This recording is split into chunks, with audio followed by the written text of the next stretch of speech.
উত্তর মহারানী এলাকাতে তিলামুড়া সংলগ্ন উত্তর মহারানী এলাকাতে গরু চোর সন্দেহ করে 3 জন ব্যক্তিকে খুন করে ফেলা হয়েছে। পাবলিক মেরে একসাথে গণধোলাই করে তাদেরকে খুন করা হয়েছে। তাদেরকে পুলিশের তরফ থেকে জিবি হাসপাতালে স্থানান্তরিত করা হয়েছিল, কিন্তু ইনজুরিগুলো এত ডেঞ্জারাস ছিল, ক্রিটিক্যাল ছিল যে ওরা কাম টু ডেথ, তারা মারা গেছেন। এবং এখন অবধি পুলিশ প্রশাসন থেকে কোনো রকমের উদ্যোগ নেওয়া হয়নি।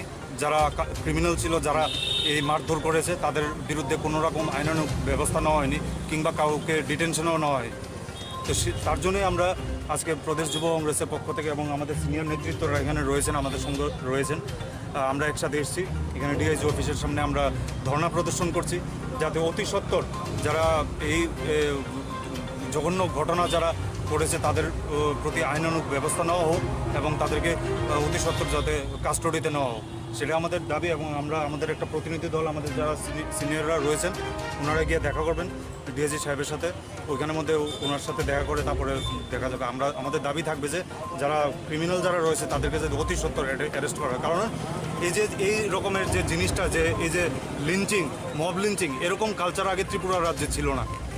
আপনারা দেখতে পেয়েছেন যে উত্তরপ্রদেশের মধ্যে Uttar Pradesh government, Yogi Adityanath led Uttar Pradesh government, BJP যে স্টেটে রয়েছে, বিজেপি সরকার আসার পরে এইসব ঘটনা উঠে এসছে। আপনারা জানেন যে গতকাল কিছুদিন আগেই সাতরামনগর এলাকার মধ্যে কালিকাপুর এলাকাতে একজন মাংস বিক্রেতাকে পিটিয়ে সবার সামনে হত্যা করা হয়েছে।